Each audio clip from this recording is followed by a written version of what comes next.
Good evening, ladies and gentlemen, and hello and welcome to a very, very special race. This is the Nations Cup Asia National Day Festival. The second year of running this. We had so much fun at the previous inaugural edition, so we've decided to bring along not only myself, Max Palmer, into the studio this evening, but we also have Wei Hen back in the house. Oh yes, so Max, the number one burning question I have is, will Malaysia beat Singapore this year? Of course, last year we had quite an interesting result, but this year we've of course got the participation of so many other countries, and in so many ways it's become a festival of sorts where we commemorate the national holidays of 5 countries, participation of drivers from so many other countries here on the grid tonight. We have close to 50 drivers all across this part of Asia. And certainly so many new faces that we've yet to see before, and we're very glad to have everyone on board. Absolutely, and the national days in question, of course, Malaysia with the Merdeka Day, Singapore National Day.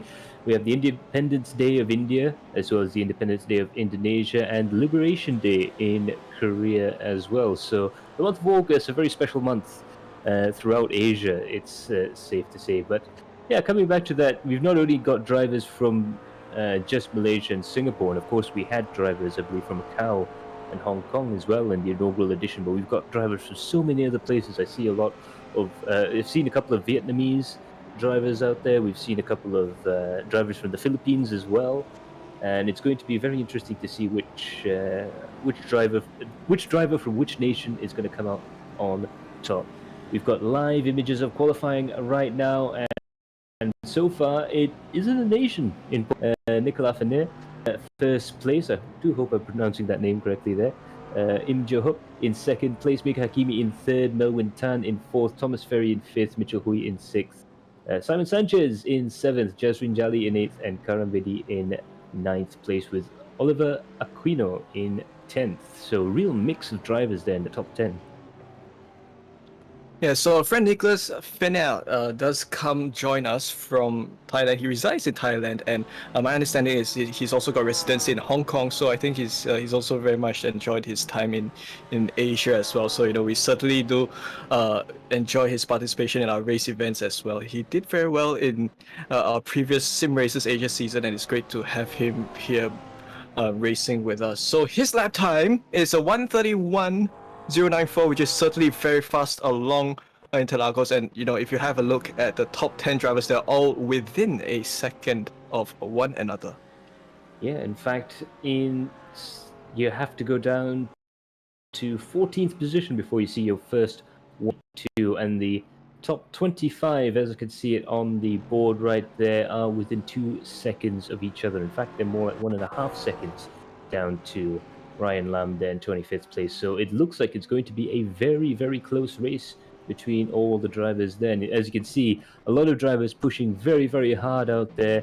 Quite a crowded track right now, being an open qualifying session. That means all these drivers are going to have to try and deal with traffic as well as trying to get the optimum lap time. So it's a very unique qualifying situation, and it's something that actually tests your racecraft quite a lot as well, and a little bit of strategizing and a little bit of dealing with traffic as well. It's almost a perfect sort of qualifying format for these GT3 cars, because as we've seen before, these GT3 cars can have some fantastic racing. Certainly, of course, coming here to Interlagos, I had something in mind when we were selecting that track. So we opened this session to 62 drivers. And we do have a track like Interlagos, which is short, of course, quite fast times. And I think one part of me just wants to see the world burn. But certainly, I think we'll probably have a very good show tonight, especially into turn 1, given the fact that the straight itself has 2 walls that kind of that are alongside the main stretch. So we will see, maybe we'll see how, instead of how fast the car goes, which car goes up the highest. You can tell that we have a NASCAR fan in the room. That's right. Look, Arizona's known for NASCAR, so there you go.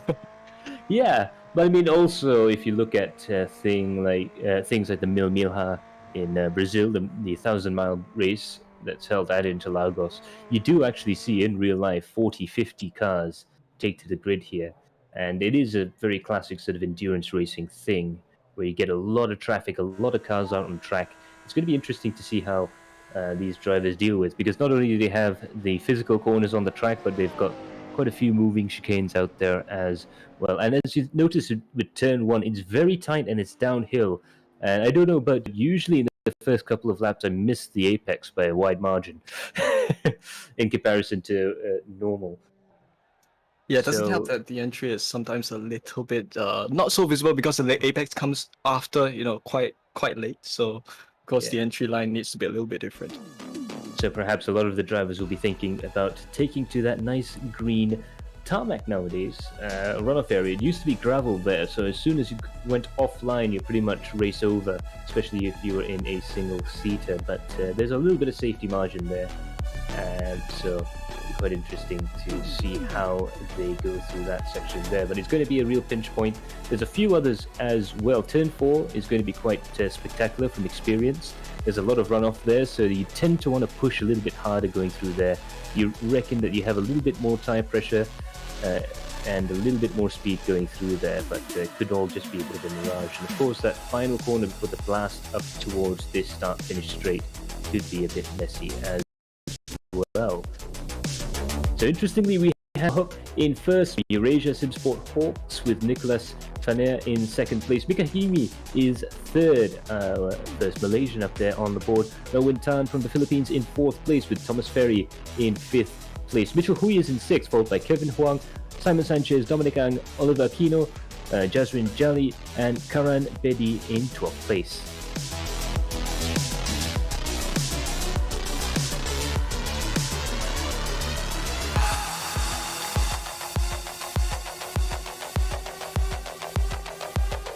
So following through the grid, we have Tae-Kim, Daniel Brady, Hendrik Young, Roy Charles, Taki, as well as Ryan Tai, Steve Tilbury, Thomas Rosales, Sai Sudaka, Pang Chok Fan, Saifullah Arifin, and Wai In Leong.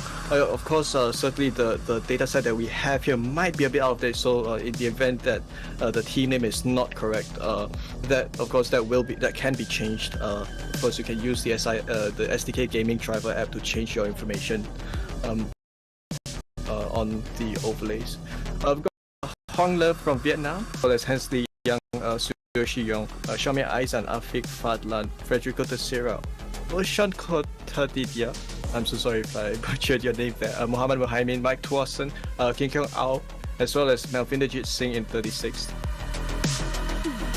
And there's more as well, because that's pretty much only just about half the grid there. We have just scanning through now Hanuzul Elizam and Aldo Balagulan, who all of you Adrenaline Impact fans will know from his exploits in AC. He's a very good air racing driver as well.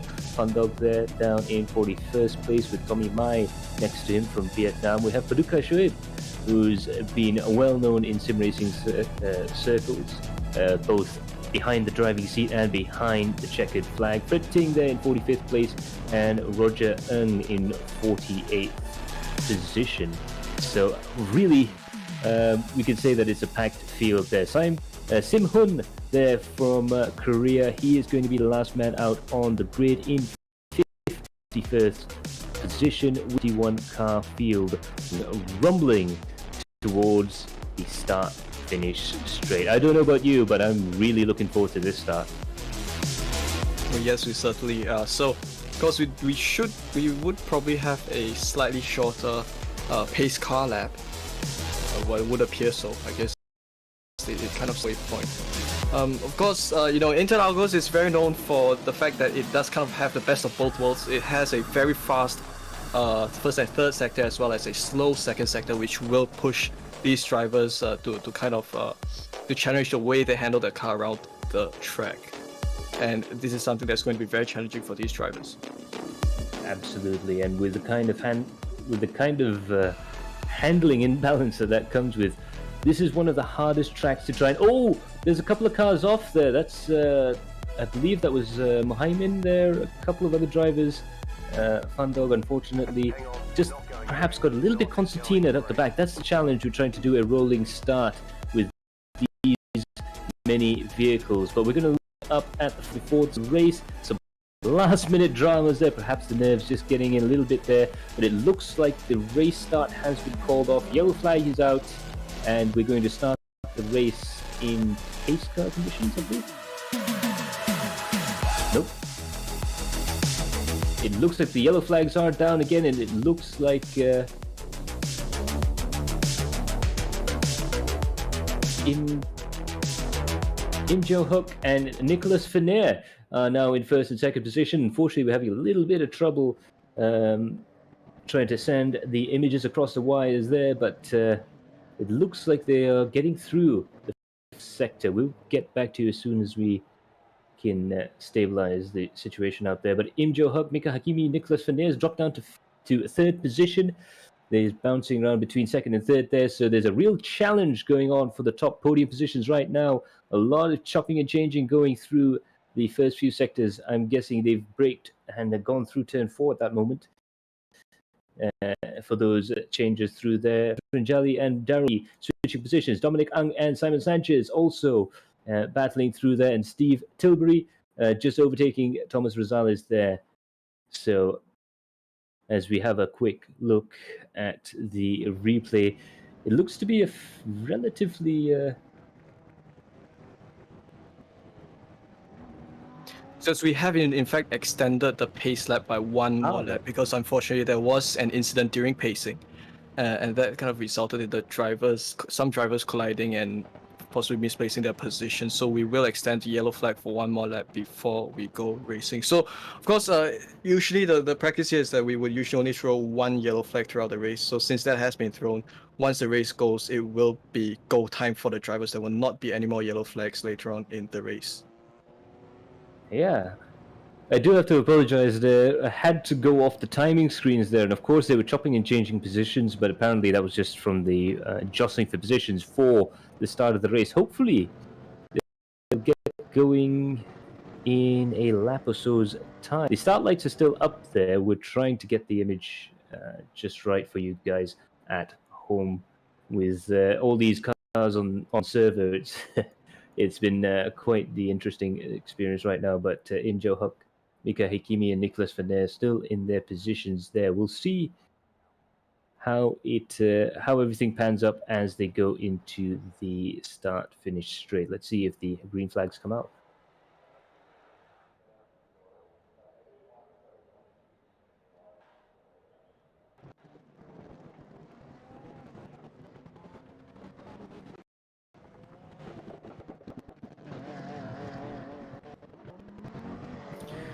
So yeah, we are experiencing a little bit of technical issues there with 50 cars on the server. It can get a little bit hectic, and I think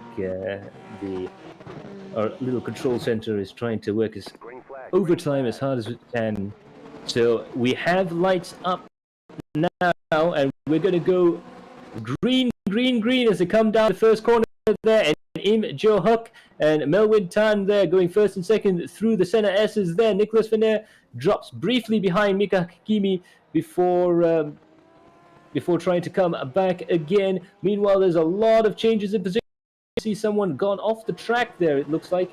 But meanwhile, up at the front, Im Jo-hook from Korea in first place. Melwin Tan from the Philippines in second. Mika Hakimi all the way up into third place there. Meanwhile, Simon Sanchez is battling hard with Mitchell Hui. Roy Charles just overtaken Oliver Aquino, and there's a lot of battling going on with Steve Tilbury, Thomas Rosales, and Hendrik Young there, really battling through those positions there. But it looks like Nicholas Fener has dropped back a position, but it's a 40-minute race. It's a fairly long race driving out there on track right now. So to see how he manages to reclaim that position. But he is under a lot of pressure from his countryman, Thomas Ferry, right now in fifth position. Meanwhile, the leaders right now, Im Jo-hook, Hakimi in third.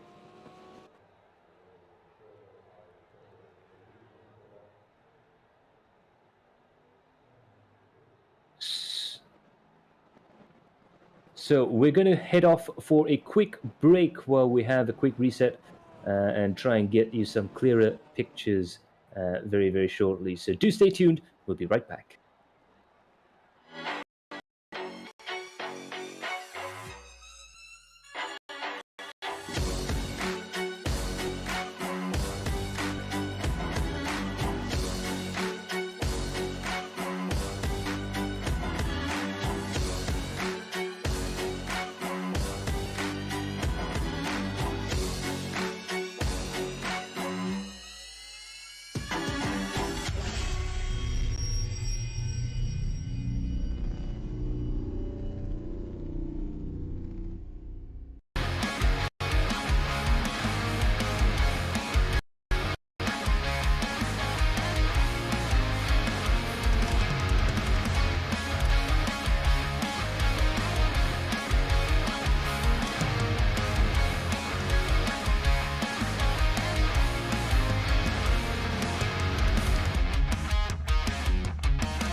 And we're back. Good evening, ladies and gentlemen. Lap 3 of the Nation Asia National Day Festival. For those of you who've just joined us, I'm your host for this evening, Max Palmer. With me in the studio is Chan Wei Hun, and we've got Im Jo Huk in first place with Mo Tan in second and Mika Hakimi in third. And it looks like there's been quite a few changes up in the order since the start of the race there. So we're going to head off to the just rewind back to the start of the race now that the drivers are pretty much back into their running order. So we're just going to have a quick look at the rather dramatic restart there. The first incident, of course, being the incident down by sort of the final braking zone coming into that last corner before the stretch up the hill, and that was pretty. It looks like the replay file not being a little bit temperamental today, probably because of all the issues we had earlier in the stream. But never mind, we'll go back to lap 4 of the race. We are looking live now at the pictures there, and again we have eyes on Melvin Tan, who is right now pushing that beautiful Ferrari 488 as hard as it'll go because he's under pressure from Mika Hakimi. Half a second behind. That's really coming into that battle zone that I talk about a lot. And it's really getting to a situation where Melvin Tan's going to really have to look into his mirrors as well as look ahead. Certainly, so these drivers up here pushing very well. Of course, Im Jo-hyuk has a lead of 2.5 seconds, so that is a gap that Melvin and Mika Hakimi have to potentially work together in order to close up. So it is currently a battle for second position. You know, they can also decide to make this a pursuit for the first place, or they can also choose to continue battling this out as they enter this middle sector of the circuit. This is a part where it is going to be more taxing on the mechanical grip of the cars as the speed here is where they will. It's also going to be a bit easier for overtaking moves to be done. So riding on board Mika Hakimi as we observe him exiting the middle sector and coming on to the final sector. So this corner, very important. You have to get a very good line, and this is him going to have a good run down the exit. So he's gotten a better exit. He's going to go along the inside of the final corner, and he will have the pace advantage to take P2 from Melvin Tan, and he is going to be able to hold on to that position as he makes his way around the main straight. So this is him moving up to P2 and potentially going on for the first place driver right after this as he makes his way around the center S's. Of course, that's probably a sticky spot for race instance, but right now it does look very clean here up front. Absolutely fantastic overtaking maneuver there from Mika Hakimi. Definitely has experience that belies his years as he's going out through there. He realized that he had the traction advantage on the Ferrari in that BMW M4 and really managed to get a nice drive out there. Thomas Ferry is in 4th place following this battle closely behind Melvin in another bit of a pickle there because these two cars have been battling with each other. Thomas Ferry has been able to catch up with them just a little bit, and as you can see, Im Jo-hyuk has managed to grow that lead by another second. This is what you were talking about. When it comes to battling or working together, it's a tough decision. You want to try and get ahead of your rival, but the more battling you do, the more side-by-side driving you do, the slower you go through the lap. Certainly, and we're now with Thomas Ferry, who's joined in this battle for the second position. So right now, a three-way battle going on very well now. A bit of pressure on Sanchez, who will creep up from 5th position behind them, and he will probably hope to join this battle train as well. The driver from Macau, he's been a long time friend of Sim Racers Asia, a friend of ours, and it's great to see him racing up here as well. And of course, in the driver in P6 is a friend of ours, Mitchell Hui, representing Singapore in this field. One of, I think, only 2 drivers from Singapore.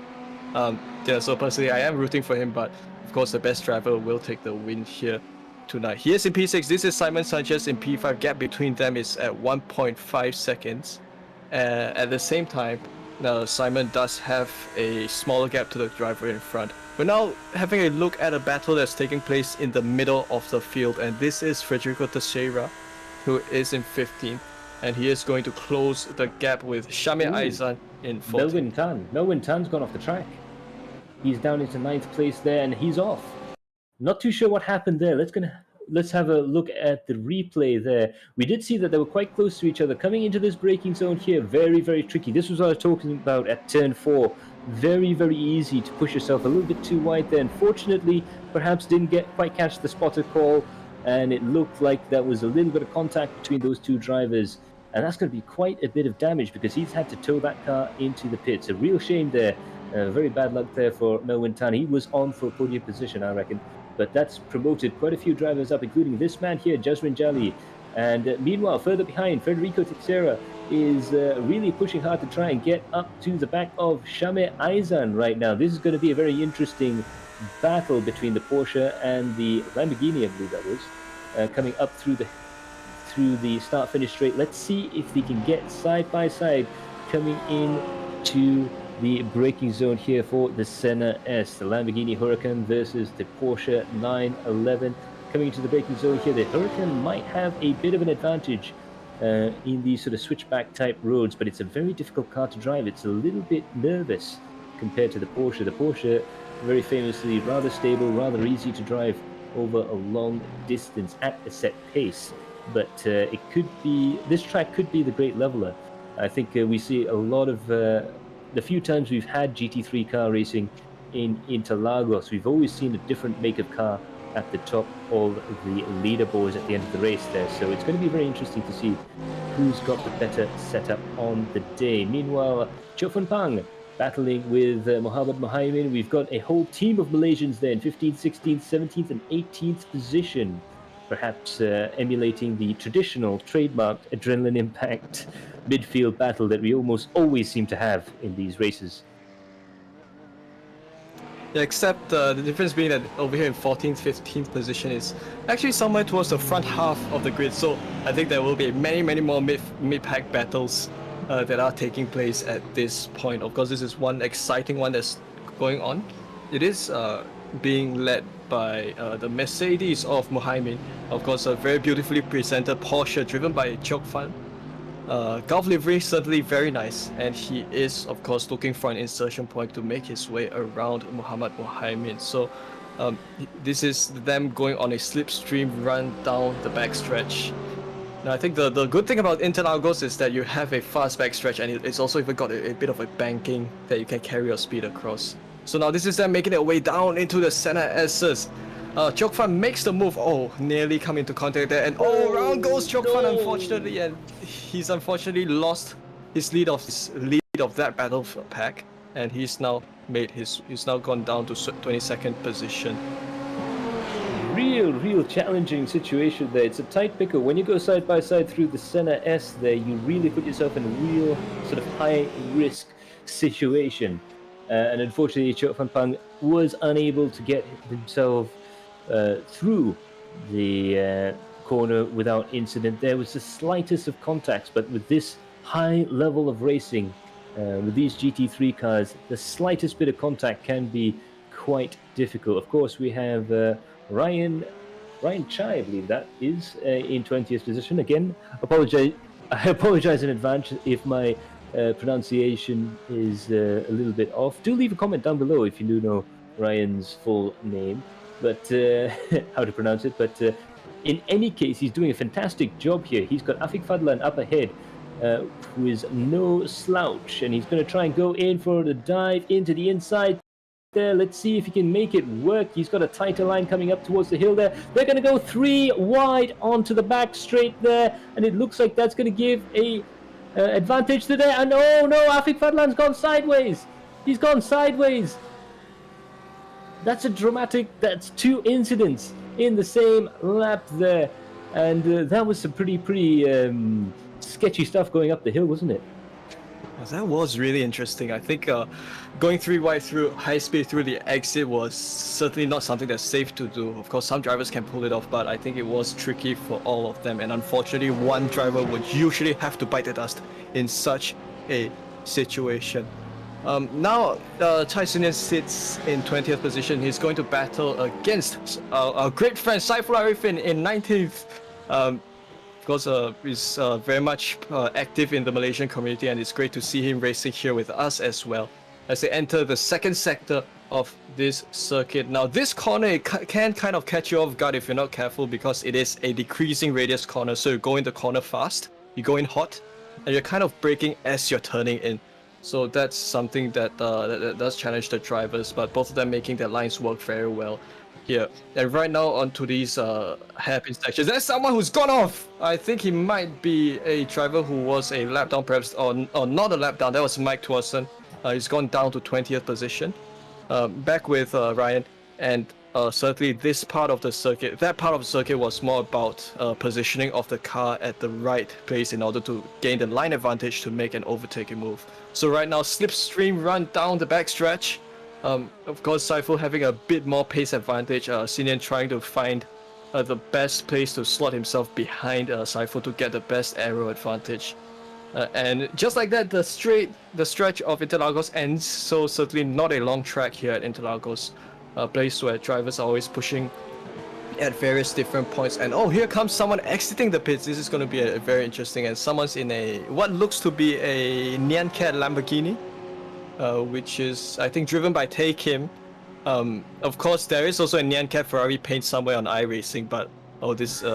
So of course Tay Kim tries to make an overtaking move work there to save his position. He makes the move work, both of them going side by side through the left-hander and down into Ferradura, the right-hander once again. We've kind of accompanied them for one lap, and we'll see how this battle goes. Absolutely brilliant side-by-side racing there from Tay Kim, and it looks like he's going to be on cold tires, or at least colder tires, from Ryan there. And yeah, between those two drivers there, fantastic bit of respect and a lot of trust being put in to go side by side to Ferradura there. But Take him managing to keep himself up in 18th position. Man after my heart, with a cat on the side of the car, as you can probably tell. But yeah, fantastic stuff there. Up into 18th place, and now he's going to try and chase after Saiful Arifin, who is not that far ahead. And it'll be interesting to see later on in the race how the different cars react going around the corners here. You can really, with these GT3 cars, not only see the different driving characteristics of the cars themselves, but also the different driving styles of the driver. They're just slow enough, a little, with just enough grip to be able to show that off. Right now, at the sharp end of the field, it's Simon Sanchez battling hard to try and get himself up into the podium positions, but he's got Mitchell Hui in his way, and as we both know, Mitchell Hui, a very, very quick driver there, but he's got it a little bit wrong coming into that braking zone there. You really don't want to be braking on the curbs there if you can help it, but he's managed to keep that car going in a straight line. Now coming up to the braking zone here, let's see if Simon Sanchez can get any closer. It looks like Simon's got the better braking out of the two Ferraris here, but Mitchell Hui manages to get the drive out of the corners there. Simon Sanchez, of course, he hasn't just got Mitchell Hui to worry about. He's got all of these drivers behind him. Jezrin Jali, Nicolas Fener, who has been on a recovery drive since the start of the race, and Thomas Ferry as well in 6th and 7th places respectively. Now coming up towards the hill there, let's see if Simon Sanchez can hold on to his position there. Can he catch up with Mitchell Hui? It looks like the classic midfield battles moved up a whole bunch of places there. Coming into the braking zone here, let's see if there's any position changes there. It doesn't look like it, but they've gotten much closer. So Mitchell Hui putting up a great show for us, and so is Arjun Simon Sanchez here. This is still once again battle for at the pointy end of the grid. But I'm very interested in looking at the choice of line that the BMW has in front.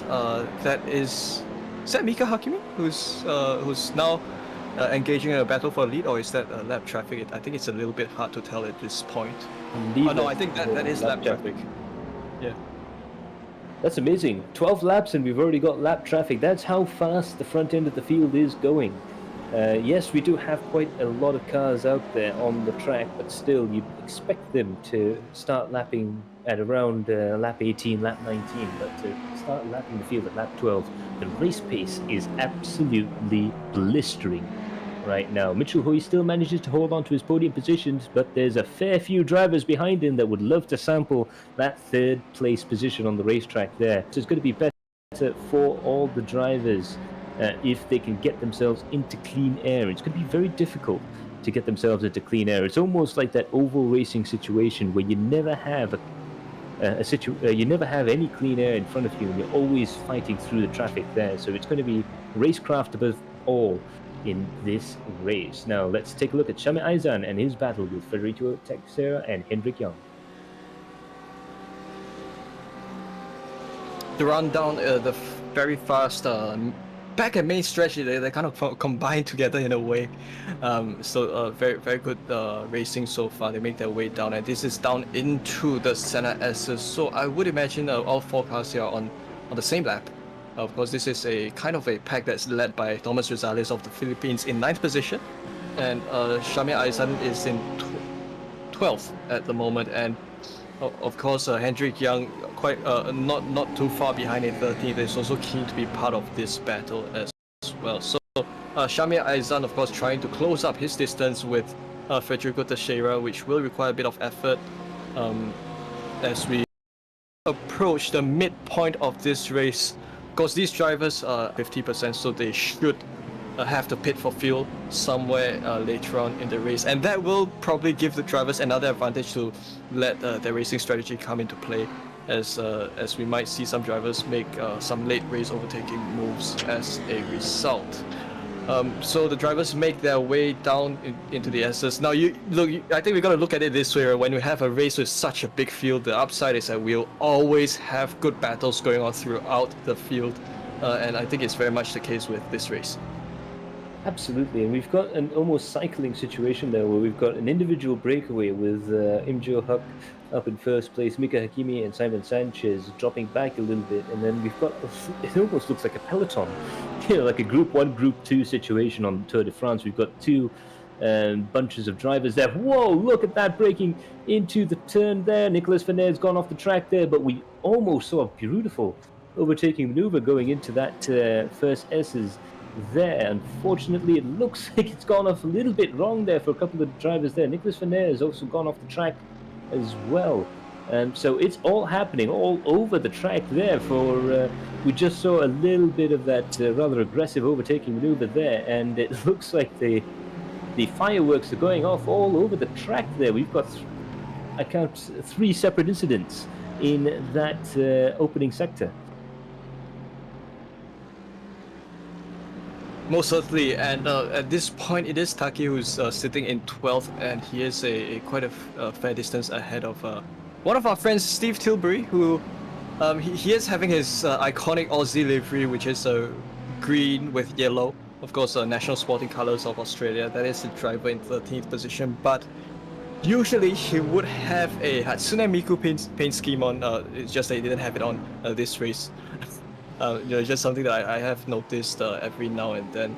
So right now Taki still fights in 12th position. We're back to the front of the grid, and this is Mitchell Wee, who continues to battle against it would seem like Simon Sanchez had made an overtaking move for 3rd position, and Mitchell Wee has lost his podium position to Sanchez, and the battle still ensues. I think we can also perhaps have a look at some of our global friends who have joined us here tonight. If we can have a look at driving the 28th position, that is Sai Prithvi from India.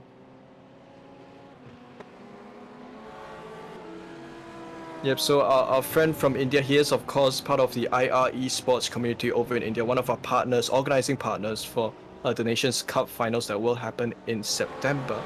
He is trailing behind the cars of Ryan Lam and our very good friend Fred Ting in 26th and 27th respectively, and they are that is a 2-wide battle that's going on in front.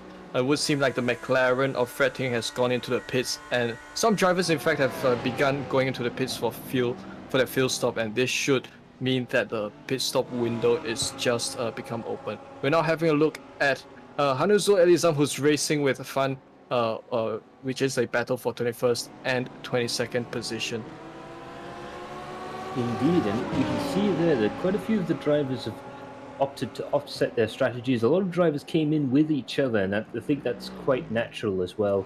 Sometimes you want to mirror your opponent's pit stops, but it's going to be very interesting to see how this pans out, because there is a really big chance there that if you can get into clear air, even if that costs you a little bit of time, if you can get into clear air at this point of the race, a rare thing to find around this racetrack right now, you are going to have a real good chance of a good result there. Shami Aizan appears to have gotten himself up into 7th place there. And again, as you can see, he's in clear air right now. He might be choosing to pit late, or perhaps has pitted already. But as you can see, he's gained 22 positions so far. So he's going to try and keep that Porsche out for as long as he can, I would think, in order to get himself just a little bit further up the leaderboard there. But yeah, we've got all sorts of drivers from all over the place. And I reckon, especially with Steve there, I think as soon as he found out that we were broadcasting this, he had to change his livery just a little bit. So Mika's gone into the lead right now. So that must mean that Im Jo Hug's gone into the pits already during this pit stop point there. It'll be interesting to see where he pits in. Will he pit in now? Will he try and react, or will he keep that car out there? That was our leader, Im Jo Hug of Eurasia Spin Sports. And right now, Mika Hakimi has taken over the lead, but I do believe that he's already pitted. Of course. Yes, there are fuel limits to this race, so drivers are limited to 50% fuel, which means that the pit window opens at around this point. So some statistics, Im Jo Hyuk does have the highest I rating of all the drivers in this session with 6,006 I rating. And of course the second highest would... Sorry. Yeah, there we go. Yeah, so Im Jo Hyuk 6K over there. Kyril just got the overlays out with that information, and I think the second highest would actually possibly be Nicholas Fenner, who's unfortunately dropped out to the rear end of the field. He has 4,600. Then followed closely by Mika Hakimi with just nice 4.4k I rating, which is absolutely very high. I think I'll never be able to go anywhere close in my lifetime. I'm just happy to keep C. But in any case, quite a lot of very experienced drivers there. I think we really are seeing the cream of the crop when it comes to Asian talent in this race, and it looks absolutely fantastic. Not only do we have the cream of the crop, we have the rest of the crop as well. 51 drivers taking to the starting grid there. Perhaps the biggest, I believe the biggest grid we've ever seen on Adrenaline Impact. It actually gave our computers a little bit of a hiccup there. But fantastic racing up and down the leaderboard in either case. The Im Jo Hug, I thought he pitted, but having looked at the overlay displays there, it did look like he hadn't pit yet. So I'm just wondering, just curious, what happened to Im Jo Hug? Perhaps he may have gone off track a little bit or made a small mistake. He doesn't really strike me as someone that makes an unforced error, but in any case, he's definitely getting very close to the back of Dominic Ang right now. Meanwhile, Jazrin Jali is in 3rd position, and he's getting very close to the back of Simon Sanchez. Now, Jazrin Jali, in a sprint racing context, or in a sort of a 10-lap race or something like that, perhaps a little bit, if you will, anonymous. But he really comes into his own in GT racing on the 30, 40-minute, even hour-long races. He really does come to his own. He's very, very quick with the GT3 cars, and you can see that coming out here. Jazrin Jali getting very close to the back of Simon Sanchez there. This could be an overtaking maneuver in the making, but of course, with the top half of, well, the top quarter, I should say, of this field yet to pit, it'll be interesting to see where they come in. It looks like they're trying to go as long as possible. Perhaps that's the strategy that they've worked out for tonight. So the drivers who have pitted within the top 10 would just be Im Jo Hyuk and also Mika Hakimi, who's just gone into the pits, as well as Tae Kim. So these 3 drivers in the top 10 have pitted. The rest have yet to pit, so we might see a reshuffle of positions, and the drivers are now all making their way. The drivers up here are all making their way to the pits. So, of course, we have, I guess, 3/4 of the field who have already made their pit maneuvers. So, just a couple of drivers in the top third of the field who have yet to make their way into the pits. Shami Aizan, a driver who's fighting really hard as well. He's now made his way up to 4th position. He's yet to pit as well. He should be able to make that move in the next couple of laps. And we are certainly about 11.5 minutes to go towards the end of the race. So that will mean that the window is probably going to close also in the next moments. We're back with Mika Hakimi. He's returned to the race in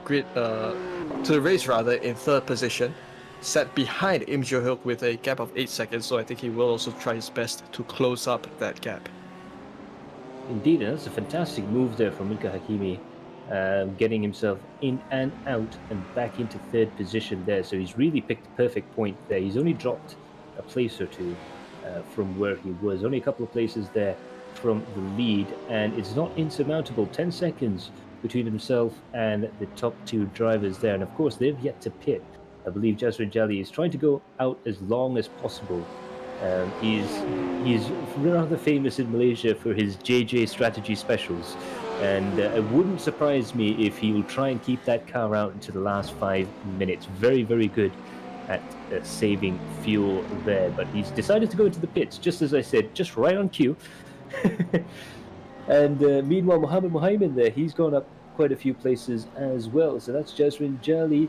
So Im Jae-hyuk has gone into the lead of the race there, with Mika Hakimi coming into 2nd place. So the gap between Hakimi and the lead of the race, only 8 seconds. But catching Im Jae-hyuk is one thing, but actually passing him is going to be a whole nother thing. Most certainly, of course, Im Jae-hyuk, of course, among the fastest drivers in Korea, and of course, Korea being the 2nd largest iRacing community in all of Asia. So certainly a very fast driver that we have in not just in 1st position. Also, Mika Hakimi is also extremely fast, one of the best in Malaysia. So we have very fast drivers here up top. We do also have Shamia Aiza, who's just exited the pits, along with I would believe Thomas Rosales in 10th position. So both of them are rejoining the race, and they've got so many drivers coming on behind. So let's just say that Shamia Aiza was very fortunate to nail down his 9th position ahead of everyone else behind. Yeah, the difference between Shami Aizan and Thomas Rosales, of course, is that Shami Aizan has that sweet, sweet fresh air in front of him. So important in a race like this, because you're not working the car too hard. You're not getting into turbulence. You're not braking a little bit too early or trying to get through there. Thomas Rosales, now he's behind a couple of back markers there. We've got Chok Fun Pang up ahead, and a couple of the other guys who had some early race contretemps trying to fight their way back up through the field there. And now, of course, Thomas is going to unfortunately have to work that car quite hard in order to try and get around the back markers before he can resume in his chase of Shami Aizan. So brilliant tactical maneuver there from Shami Aizan. He timed it pretty much to perfection there. And meanwhile, we're going to see Dominic Ang trying to overtake Thomas Ferry right now. Let's see, is Thomas Ferry, he's going to go into the pits there. So that's another position gained there for Dominic Ang coming into the braking zone there. He's got Jaswin Jali, next man up on the track there. Of course, Dominic Ang, very, very famous real-life GT racer as well. So he's got experience of this type of car in the real world as well as in sim racing. And it's interesting to see him parlay his experience in the real world into the sim racing world as well. Of course, we're still in basically quarantine for sports here in Malaysia, so longing for the days we can get back to Sepang Circuit and see some racing there. But in the meantime, for all you guys in Malaysia, do stay safe out there and keep following those SOPs. Meanwhile, Thomas Ferry in 10th place. Well, at least you guys have a racetrack, we don't. Well, yeah, that's true. So we're back with Sai Prithvi, who's in 26th position. He's still set behind Afiq Fadlan in 25th. And of course, Afiq, the misleading thing with iRacing's Interlagos is you don't know if a car is going to pit in or not pit in, because it can be in that pit lane entry and come back out, because that's part of the racing line. So yeah, just something interesting, especially when you're driving this track in the official series. It's always nice. It's always interesting when you kind of have the car in front of you trying to turn left, but it's actually continuing his way along to the main stretch. So Prithvi continues in 26th position. He is 5/10 of a second behind Afiq Fadlan, and of course he is coming under a bit of pressure also from Karan Bedi, who is in 27th position. It's going to be an interesting battle to look out for. Of course, Afiq Fadlan, he had his own exciting moments earlier in the race there. We sort of feel a little bit sorry for him. Unfortunately, 3 wide going through the backstretch that didn't quite work out, and one driver had to be it, if you will. And unfortunately, it was Afiq Fadlan, but he's managed a beautiful comeback to try and get back up to the cusp of the top 20 positions there right now. Remember, there were 51 drivers at the start of the race there. So any placing above 25th place is got to be something special. Kevin Huang there is right now coming up towards the top of the hill there in 19th place. He's trying to catch up to Aldo Balagulan. So very, very experienced driver up ahead there. Aldo, very, very quick indeed, but Kevin Huang is also quite a quick driver there. So I think we're going to see some interesting battles there. You can see there the Ferrari appears to have some fantastic brakes on this track compared to the BMW. Certainly, Kevin, of course, with his favorite McLaren, he's always very fast on the McLaren. You know, he has certainly some exploits, not exploits in that he has, of course, this car fits him like a glove. Of course, no exploits on iRacing, you get banned. So, of course, the McLaren drivers in this session, there are only, I think, 3 of them in total. Kevin Huang, Fred Ting, and Nicolas Fener. So, you know, just a backstory. So the McLaren GT3 car is actually the first GT3 car to appear in the iRacing service. Oh, a bit of contact between Kevin Huang and Aldo Balagulan. And these two cars that you see on screen now, the way they handle is kind of opposite of each other. So the M4 is very stable in a straight line, but it is a little bit difficult to get the car to turn in. Whereas for the McLaren, it's very easy to move the car and pivot the car around the corners. Of course, at the expense of stability. So you do require quite a fair bit of experience to be on top of this car. And of course, for those of you at home who are wondering, yes, the real-life MP4 GT3 car does shoot flames out like that, and it's awesome. I was standing at turn 1 year with my handy-dandy phone camera taking pictures, and to see that thing go past tossing flames out, it's surprising seeing that it's an endurance car to be pushing that much fuel through there. But of course, that's the anti-lag system that this car runs. It's actually burning fuel in the exhaust system to try and keep the turbo spooled up. So if you guys ever wonder about the reason why McLarens tend to spit out so much flames through the exhaust there, it's to actually spool those twin turbos up and keep them on boost. So these cars drive a lot more like a naturally aspirated engine than most turbocharged cars do. But I can tell you something though, it's very, very loud and very, very spectacular as well. So, Kevin Huang there getting very close to the back of Aldo. He's going to go around the outside. That's a brave man trying to go around the outside there. Is he going to try and attempt to switch back? Aldo covers him off. Kevin Huang has to go a little bit wide there. He's going to try and carry the speed through the corner there. Barely any space between those two drivers now coming through this left-hander. It's very, very difficult to try and get the traction to come out of that corner there. Now coming into this braking zone again, you're turning and braking just a little bit there before turning around again. Kevin Huang, he's got a magnet fitted to the back of that BMW. I can tell you that much. They're close enough that they can probably read each other's serial numbers at that distance. But now coming up through the final corner there, we can see there Kevin Huang throwing the car over the curbs, doing everything he can to try and minimize the disadvantage that this car appears to have going up the hill. The BMW just looks like it's a bit quicker coming out of that final corner there. And again, Kevin Huang unable to get past the Aldo Balagulan, managing to keep himself in 19th place there. Meanwhile, let's have a look at Xian Chai there in 13th place with Oliver Kino bearing down behind him in 14th position. This is a battle for 13th place there, and we've got Steve Tilbury a little bit further up the road there, 2 seconds further up the road there, which seems like an eternity, seeing as how close this race has been all throughout the course of of our time here at Interlagos there. But Ryan, he's got a lot of pressure behind from Oliver Aquino.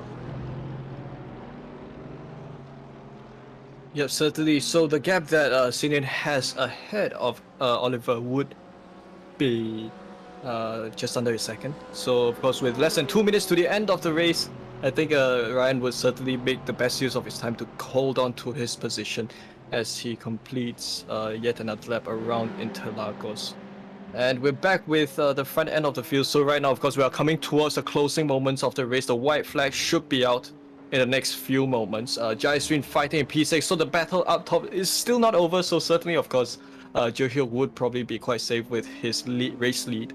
But the battle still continues from P3 and down. So this is Jaisrin who is in 6th, and that is Simon Sanchez. And Jaisrin dives along the inside, try to make the move along the inside to make it work. And he is going to try to position himself alongside Simon Sanchez, but unfortunately the maneuverability of the Ferrari 488 GT3 would kind of play to the advantage of Sanchez as he muscles his car around that middle sector of the track. But right here along the straight, this is where perhaps the BMW would be a little bit more advantageous with the pace and stability.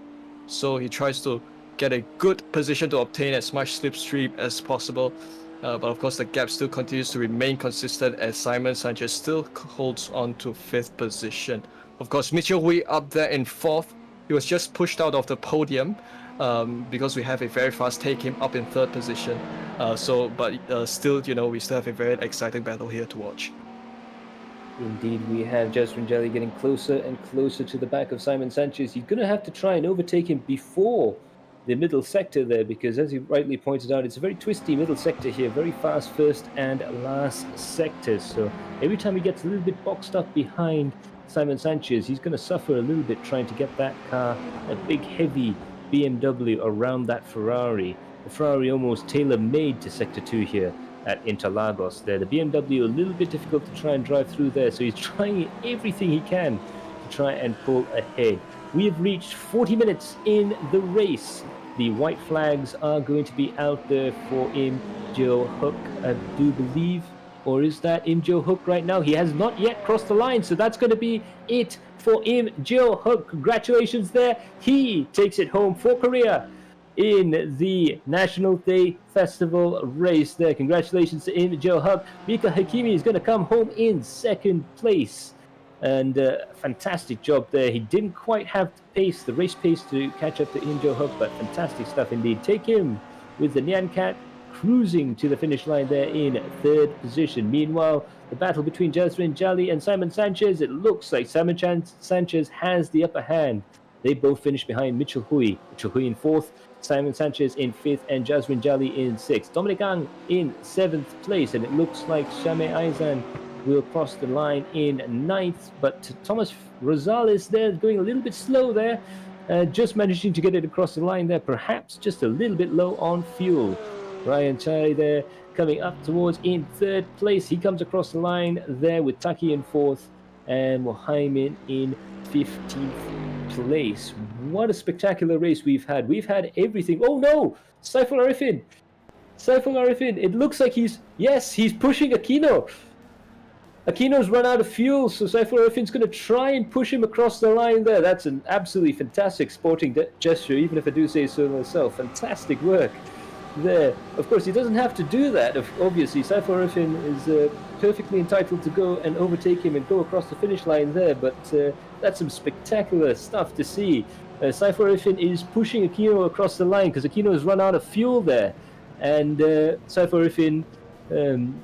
that's a nice sporting gesture, isn't it? Yep, he makes sure that he's got enough momentum to go across the line there, and he does, in fact, overtake him at the last second. But, wow, that's a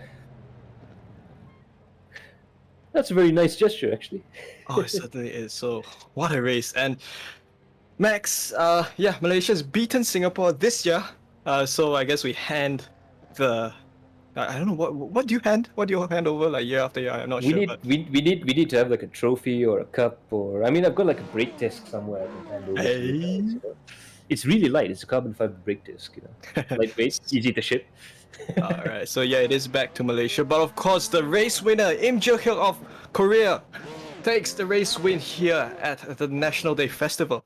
And Mika And Hakimi comes home in second. Take Him comes home in third. He is, of course, a Korean himself, but he does reside in Canada. So we have a Korean P1 and P3.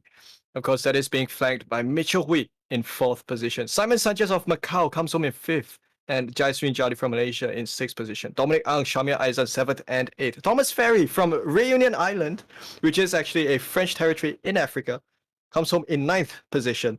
Of course, great to see him fighting hard up here. And we've got Thomas Rosales in 10th position. Hendrik Young in 11th. Steve Tilbury in 12th. Ryan Chai in 13th. Mohamed Taki in 14th. Mohamed Muhammad comes home in 15th. Kui Wan Lee in 16th. Fan in 17th. And Hanuzul Elizam in 18th position. yes, We have the rest of drivers. Roy Charles in 19th. Kevin Huang, unfortunate to see him down here. He was fighting very hard up front, but he's faced some incidents. He comes home in 20th position. Aldo Balaguna in 21st. Oliver Aquino in 22nd. Saiful Arifin, who helped push Aquino across the line, in 23rd. Afiq Fadlan in 24th. Ryan Lam in 25th. Karan Beatty 26th. Aguri Young in 27th. And Huang Le from Vietnam comes home in 28th. We have many, many more drivers, of course, representing so many countries who are celebrating with us tonight. But of course, a total of 51 drivers, I think, who have come on here tonight. and to be fair, though, just to add on top of our friendly cross-channel rivalry, the cross-channel cup may have come back to Malaysia for this year, but I suppose the National Day Festival has gone to Korea. Their Liberation Day is also in August, so congratulations there to the Korean sim racing community there, and to Im Jo Hook. He's taken it home to Korea for them. So congratulations there to the Koreans, to Im Jo Hook, and also to Mika Hakimi and take him in second and third positions. It's been absolutely brilliant, and I can't wait for the next year. Oh, certainly. I wonder what we'll have next year. Maybe we can have NASCAR at Montreal, perhaps. That's probably an interesting layout. I vote for Indy Lights at the Korean track. Let's do this. Let's send an iRacing scanner down to Yeongnam. That's right. So of course we will be curious to see if we do have any post-race interviews. See, of course, we are doing this on another Discord channel tonight. So I think I think we can probably wait for a couple of moments to see if we do have any other drivers. But well, Max, of course, this special event is, of course, in anticipation of the Nations Cup Asia event that will take place on 4th of September. Of course, that will see the fastest two drivers from each nation in Asia battling it out for a top prize, which is still a mystery at this point. But of course, something that many communities here in Asia, many sim communities have been hard at work planning for the past couple of months, and that will all happen later on in this quarter. Absolutely, and in September it's going to be a brilliant, brilliant race. We've seen some of the guys out there really make a statement for themselves. Mika Hakimi doing a beautiful job there up in the front of the field. There, we've of course got in there also putting a real stamp on the situation with the Koreans there. It's been a really good form guide for what's going to happen in September, this race there. Of course, it'll be interesting to see what the situation is. Of course, there's a lot of selection processes going along. There's going to be, I'm not sure if have you guys run the rest of Asia qualifiers yet? We are going to run the rest of Asia qualifiers, in fact, on the 21st. So our format will be a kind of a time trial format. So that will take place at Spa, which of course that will be the racetrack that we will use for the finals event. And the qualifiers that we will run for the rest of Asia will be will of course be a lone qualifier. So you have 2 hours to run 4 laps, which I think shouldn't be a big ask. Absolutely. I believe we do have another guest in the studio right now. We have Matt Lu from was that Mac Lu from Yeah. China? Yeah, certainly we do. We are still live. So Mark, if you would like to join in the conversation on how the race went, certainly very much welcome. So I think the race had been quite interesting from our perspective. Yeah, indeed, all sorts of things going on there. We've had drama, we've had excitement, we've had overtaking galore. I do believe, Mac, that you're muted at the moment, Yeah. in case you're still in the cockpit. So look at that Mitchell Hui from Team Neum. Neum. Yum. Alrighty, so Injo Hook there in first place, Mika Hakimi in second, taken in third. Officially, 3 different nations in the top 3 positions, of course, taken being a Korean residing in Canada.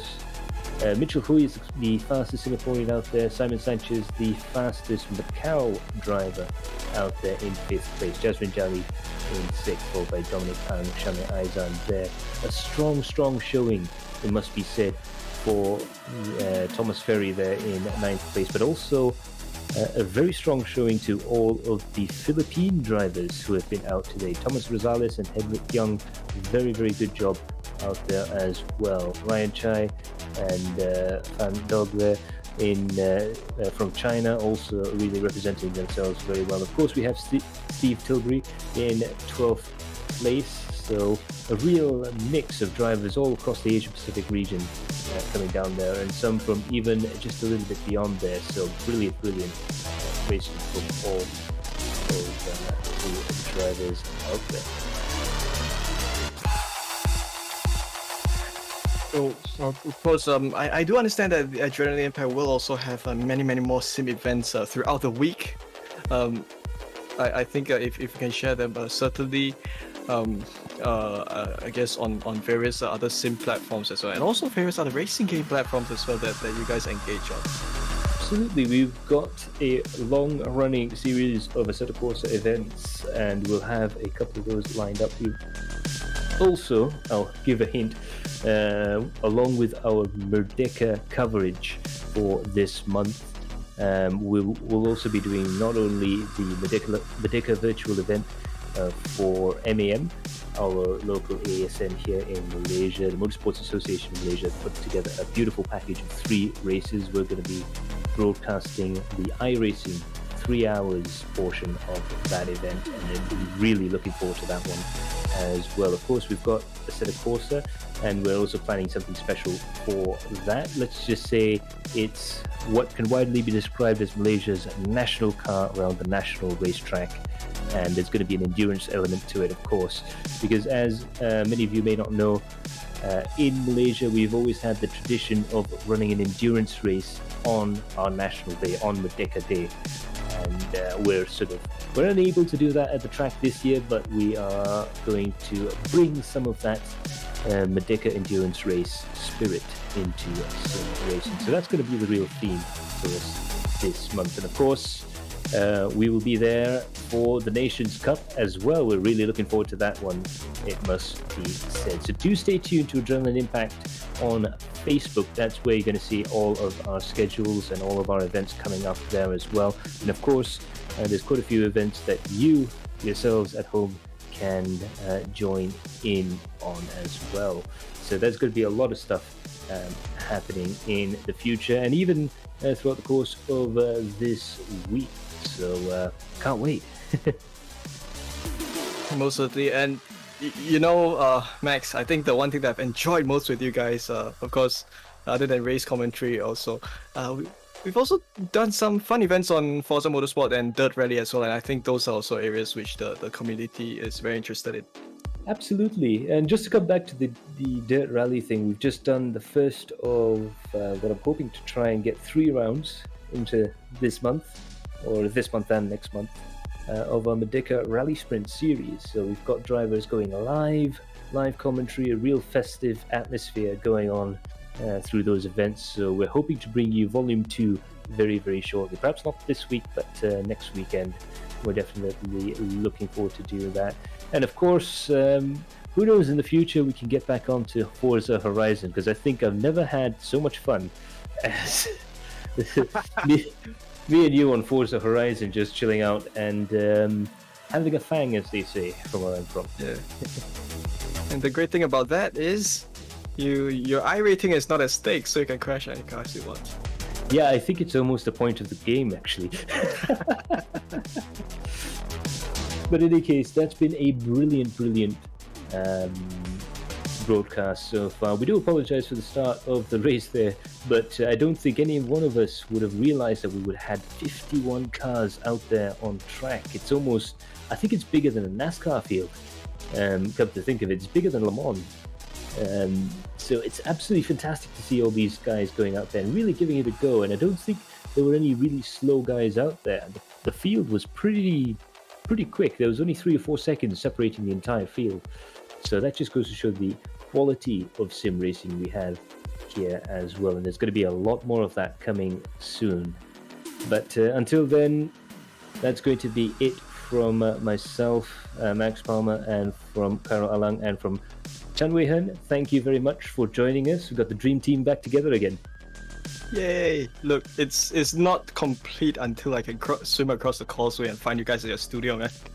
Yeah, we cannot wait to have you on. I tell you what, I'll try and see if any of my contacts in Singapore have a rubber dinghy, so at least you'll stay dry on your swim across. Idea. So in any case, a couple more special thanks. Special thanks to all the members of the Asian Sim Racing Federation who've been instrumental in bringing this together. And there's a huge community out there working to get sim racing in Asia to its best. And I think we've probably got the best Asia-wide or continent-wide community out there. I really think we do. And so a fantastic job there. And special shout out to all the heads of the local chapters and all the rest of that sort of stuff. So do stay tuned for more ASRF related content. I think that body is really going to revolutionize sim racing in Asia. It's been fantastic working with them. Wei Han, you've done a lot of work for those guys, and I know you've probably been running on 4 hours of sleep a week now, getting all this stuff done. Well, it certainly helps that this is still my school holiday, so the one thing that I've been busy has been wheedling everyone, disturbing everyone, texting people at 2 a.m. Yeah, but certainly it's really something I'm so grateful that we're all part of this together, and I think that there's so much potential for what we can build together as diverse sim communities here in Asia. I think there is a lot that we can do to build this emerging esport genre in this region, and I'm sure that we will have a very vibrant road ahead. Indeed, and I just cannot wait. And I'm sure the drivers can't wait as well. So a special thanks to all the drivers, and I do mean all the drivers who turned up for this race. A special thanks for all of you guys who come out. I hope you guys enjoyed this race, and trust me, there's going to be an awful lot more racing coming from the ASRF as well. And of course, last but not least, a very special thanks to you guys at home. Without you guys at home, we would not be able to bring these fantastic contents, these special events, and this momentous event, really, because this really is a momentous event. I believe officially we could say it's the inaugural sort of large race that the ASRF has done. So thank you all for sharing in this rather important occasion. So again, hopefully we will be able to see you all very soon. But from Chan Wei Han, from our director Kara Alang, and from myself, Max Palmer, and from all of us at the ASRF and Adrenaline Impact and Vertex, we will see you all in the next stream. Bye for now. Ta-ra.